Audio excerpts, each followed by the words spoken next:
What's up, Kara Gang? It's your girl, Kara Contra, and I'm back at it again with another video. It's lit. It's lit. It's lit. It's cold. I just want to put a disclaimer out there that if it sounds like I have a lisp in my video, it's because I have Invisaligners on the bottom row of my teeth. And the last couple of videos, I just haven't been recording with it in my mouth, but I can't have it out that long. I need to keep them in like at all times, so I'm gonna attempt to start recording my videos with my Invisaligners on. This is my first time having Invisaligners. I had braces about like 10 years ago when I was in middle school. And once my whole process is over, in the next few months, maybe I'll make a video about my whole experience with them and like everything. I've only had them for literally like a couple weeks, so maybe I'll do that later. But that's just a disclaimer. If you hear a difference in my speech, it's because I'm trying to talk. Let's just get on right into the video. So I'm making this video because I want to talk about my transition from graduating from college. Not only graduating from a college, but graduating from a HBCU, transitioning into the real world, and how I maintain my lifestyle, I guess you can say, and how I maintain being positive and getting through everything. So for those that do not know, a HBCU is a historically black college or university. So like the top ones that people know about are like Howard, like Spelman, Morehouse. If you just have no idea, those would be like some of the top ones you just like think of. The HBCU that I graduated from was called Prairie View A&M University, and I put that at the bottom because you probably didn't even hear me like say it clearly. It's located about an hour outside of Houston, Texas, and it's in a very small town. The town is called Prairie View. I went there. I was in the College of Engineering. For people that don't know that, you guys wouldn't know that. I was a computer science major, and I was and still am a nerd. My experience going to a HBCU was normal. Like, I know a lot of people that go to an HBCU, they're like, oh, it was like, even though I'm black or I'm African American, it was like a shock for me. Like, they were just taken out of their comfort zone. But my high school and my middle school were predominantly blacks and Hispanics people. So when I went to college, I was like, oh, I'm at home. Like, it was just normal. But going there, it's like the same story everyone tells you that goes to an HBCU. They go there, they learn about their history, and they feel more comfortable. They learn how to be comfortable in their black self, and, et cetera, which is all true. Like, I learned about myself. I learned what I can and cannot take as not just a woman, but a black woman. I learned about being in the STEM field, in the tech field, and I just learned about myself in general. Like, I'm still learning about myself, but going to college and being around people that were like me and went through the things that I went through, it just helped my situation more while I was in school. So I was in school for 4 years, and upon graduation, I had a job offer from previous internships, and that's the career I'm in now. And I was, ready for the real world. Mind you, I was the first person in my family to ever go to college, university, graduate from a university. Like, I have, like, my grandparents and my uncle and mom and stuff, like, they went to school, but no one ever finished, or no one ever got a bachelor's degree. The most anyone ever got was, like, an associate's from, like, a community college. So I was the first person to go to a 4-year university and graduate. So I didn't have an example of college to real world. It was just like everybody was already in the real world and everybody just wanted me to go to college. So transitioning into my career, at first I was like, I'm not gonna say I was depressed, but post-grad depression is a real thing. I was in this like slight funk. Like the first few months, like the first 6 months straight out of college is the worst time ever, like in your life, until like something very traumatically happens. But it was like the worst time ever. I graduated in May, and literally I was waiting to start my career in July, so I had like a 2 month gap. I was just like struggling. Like I already had my apartment and things like that, but I just had no money. Like I did have a job in college, and I still was working that job a little bit at the beginning of the summer, but it was just like mentally, physically, financially, like I struggled. Like I legit was hard times. Like I never asked people for money. I was asking my best friend for money. I was asking the people in my frat for money. I was just like, I was asking everybody but my family. I was like, I gotta figure out how to make things work until I started getting paid and I started working. And once I started my job, everything started to like slowly come together. I was still struggling, but things slowly started to come together. And I started learning how to actually really budget, for rent, my car note, my student loans, electricity, like all that stuff. Like I had to like really fully like look into that stuff and actually budget that money. Like, yeah, I'm like, oh, I'm getting these checks, like whatever, but that's not your money, sis. Like, it's not yours. It's your apartments. I really suck at doing B. Simone's voice, but like, baby girl, you're still broke. So I'm a joke. Like I struggled, and even with me still budgeting, even till today, and it's about to be the end of 2018, I still slightly struggle. But back to the topic at hand. The direct transition was tough. It was very hard for me. But fast forwarding into me being at work for a few months, with my office that I'm in, I decided to move to Houston, Texas, where I'm close to where my college was. And most people that worked for my company that was also recent grads graduated from my university. There were obviously students that graduated from other universities, but majority of us came from my HBCU. There were other students that came from other HBCUs, and there were other black students that came from regular colleges. Then there were, everyone else that was not African American that came from majority schools as well, including HBCUs. But being a black person in my workplace coming from an HBCU was slightly shocking, because I was so used to being around people that look like me, people that act like me, people that reacted like me.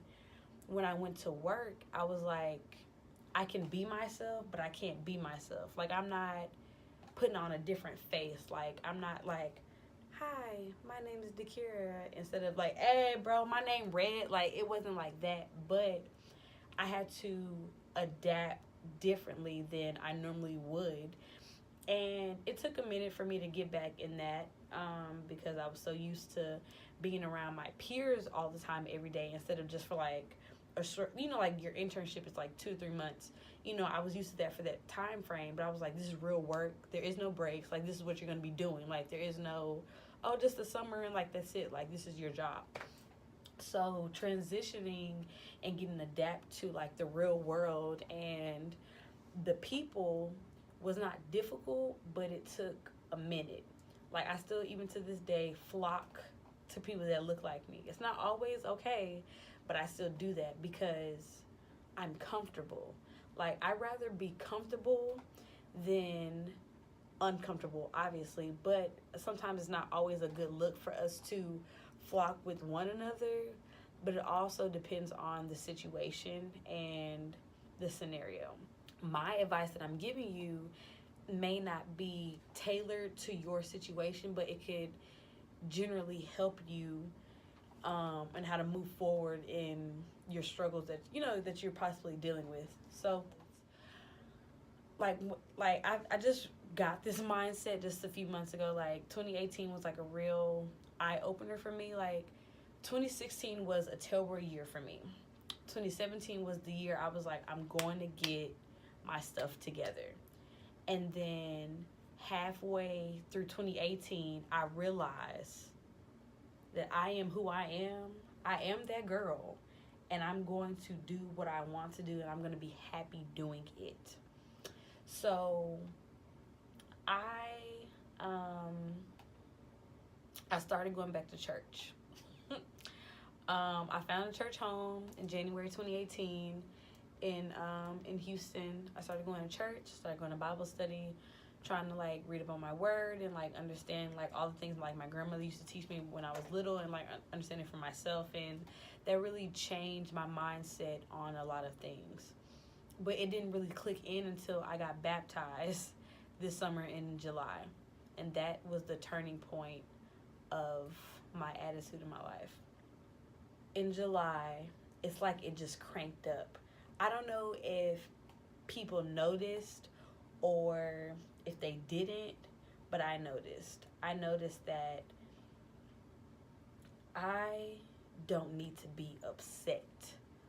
Like, I cannot remember the last time I have genuinely been mad for longer than 5 minutes. And that's like giving myself time. Like, I don't let things bother me anymore because I don't want someone or something to affect my peace. You get what I mean? Like, I don't want something outside to affect my inner peace and disrupt how I feel about myself and my situation to where it has a lasting effect. So I don't get angry anymore. I don't get upset. Of course, like in the moment something can happen, I'm like, whew. But I literally be like, you know what, Kira? It's not even worth it. It's not worth getting upset. And I pray about it. Like, everybody that's watching may not be religious. You may not be, I'm a Christian. You may not be a Christian. I know we're all from different backgrounds, have different nationalities. But I do know we all can at least talk to ourselves. In my situation, I'm talking to God. Lord, give me peace. Let me move past this. Things like that. Like, show me why this and that is happening. Give me understanding. Give me strength. Give me peace of mind. Because I don't want to be upset. I don't want to be upset about something little, and I don't want to be upset about something big. Because what is the point of being mad? Like, what is being mad going to do anything in any situation? Like, literally think about, if you're mad right now, why are you mad? What is the outcome of you being mad going to do? How's it going to better the situation? Don't worry, I'll wait.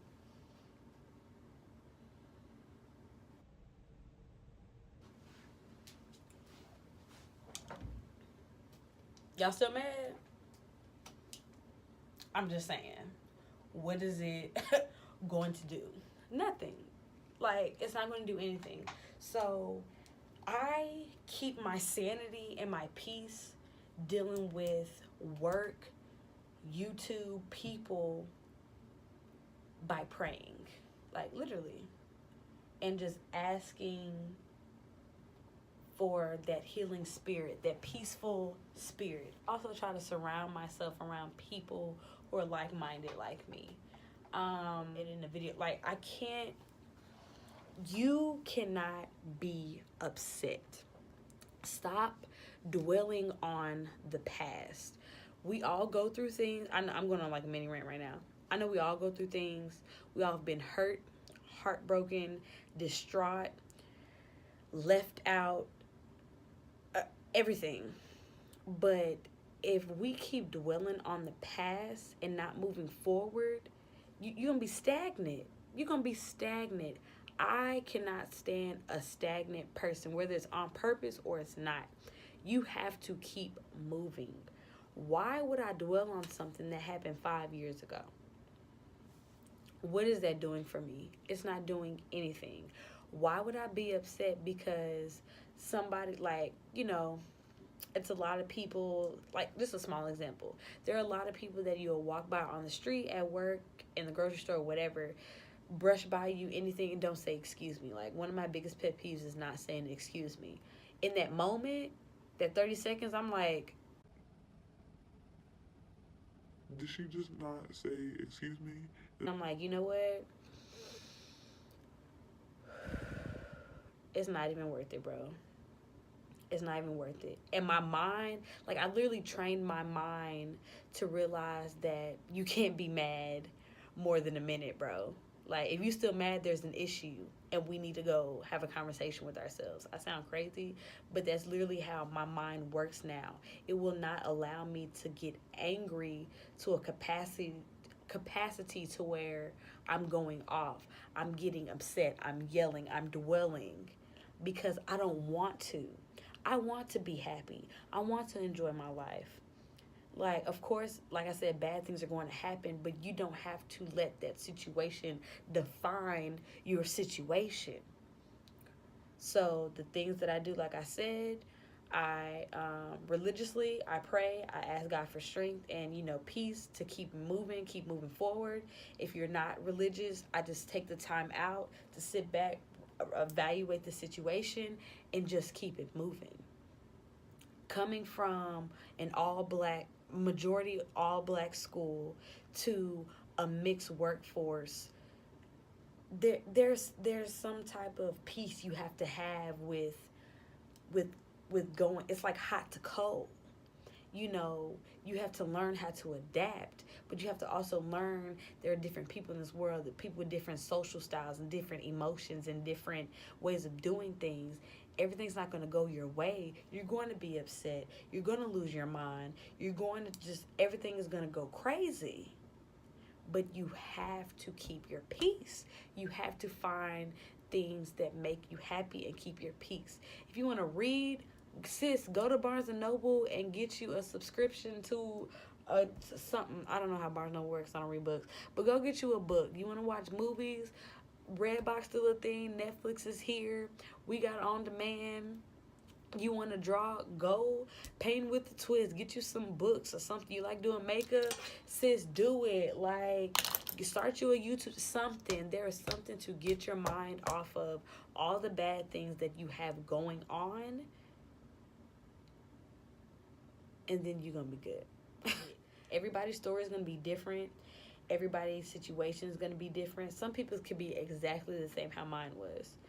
Whether you're coming from an HBCU or not, us being an African American in America, in the world, but mainly in America, it's hard. So we have to adapt more than other people, no matter the situation.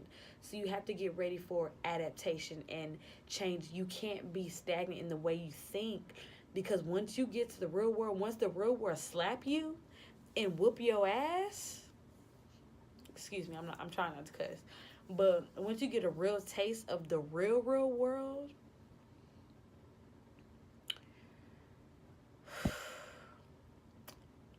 you're gonna realize that you're gonna have to change. Like, make everything into a positive. Don't be someone you're not, but don't be this negative Nancy and this stagnant Steve. Negative Nancy and stagnant Steves, we not here for them. I'm not here for you. So that is, I don't know if this is like an advice video or this is just like a small rant or what it was, but hey, I'm trying to record videos for you guys while I'm here for Vlogmas, and hopefully I'll be able to get some more topics recorded this week and have them uploaded this month. So if you guys, I don't know when this is going to upload. This is kind of like on a whim. But if you see this, you have any more ideas, or you like videos like this to where like I'm just sitting down talking, you know, let me know, like, if you like this, because once the first comes, I'm like doing a slight shift in my channel. It's still going to be about natural hair and weaves and wigs and extensions and stuff, but I also want to do, you know, more vlogs, more lifestyle stuff, more, you know, talks like this, you know, advice from a almost mid-20 young adult in the workplace that's also trying to be an influencer, you know, like realistic stuff. Like, of course, all YouTubers on here are like being realistic. I feel like I said this in another video. All YouTubers are trying to be realistic and stuff like that, but I'm literally a regular girl. Like, there are no sponsorships. There's no I don't get paid from YouTube, nothing like that. Like, not saying I don't want to, but like that's not why I'm on here. Like, I'm literally here to help, and I'm trying to figure out what you guys want me to influence you on. So if you have any more ideas, just put them in the comment box. If you really like this video, please give it a thumbs up so more people can see it. Share it on Facebook, Instagram, Twitter, wherever y'all be getting on. I don't know what y'all be getting on, because who knows. I heard Tumblr about to shut down now, so wherever you at, share it. Even if it's, email it. Email it to your auntie, mama, sister, granny, cousin that live in Ireland. She gonna want to see it. Email this over. And if you really like this video, go ahead and click that subscribe button. Like, I'm just trying to build up my fam, cure a gang. We like just trying to be out here lit, and I just want to keep doing this and enjoying you guys and like creating more content, more videos. So with that being said, that's really it. I don't really have any like taglines. Like I said, stuff is about to like change up, but I appreciate you guys for being here, and I'll talk to y'all later. Queen, yeah. Yo, you smelling like watermelon, mango, and dreams all at the same time. I couldn't even imagine what you taste like. Treat me like an alien, I'm